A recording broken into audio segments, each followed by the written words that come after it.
Happy Labor Day and welcome to TWINN number 36.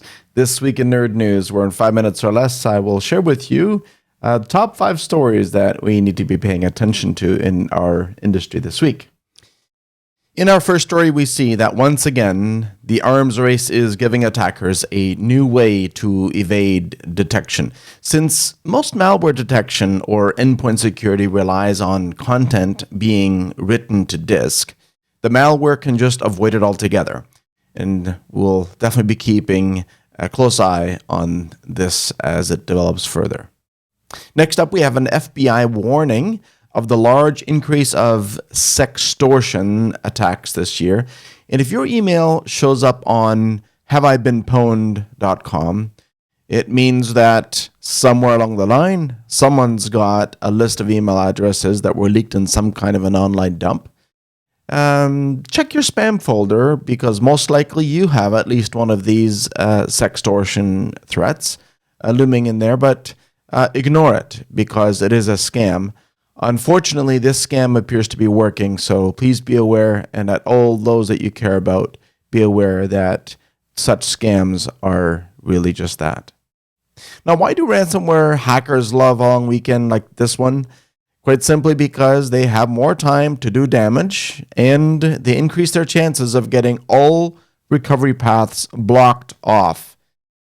For example, making sure that backups are encrypted as well.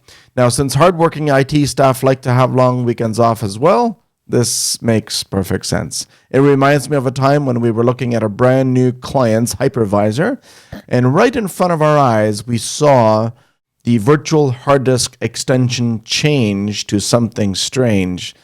And it was in that instance that we knew that ransomware was beginning.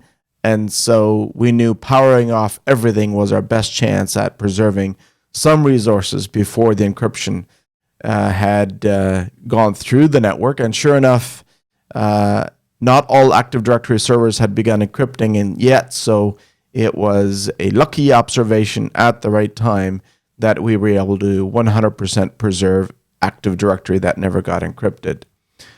It goes to point out, though, that if an encryption is already completed, then powering off, there's no advantage. In fact, sometimes you can get the decryption key from memory by not powering it off first. So be careful if this happens to you.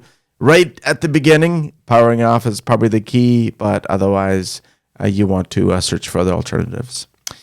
In this next story, the U.S. Cybercom warns of mass exploitation of Atlassian Confluence vulnerability. So we're expecting a fallout from this that will not be insignificant.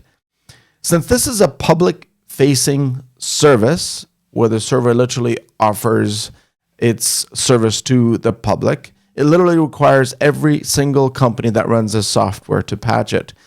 Now, after the Exchange proxy logon vulnerability from many months ago, we're still seeing public-facing Exchange servers not patched today. So it'll be interesting to see how long Confluence servers will stay online unpatched, but also expect that attackers will use that as an opportunity to set up shop inside.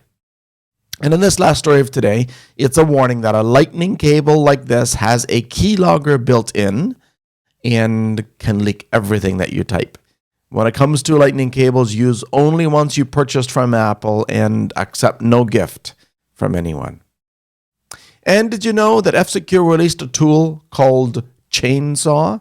This is perfect for blue teams and incident response task workers to quickly comb through extremely large event logs to find meaningful data and meaningful things that point to malware. See you again next week.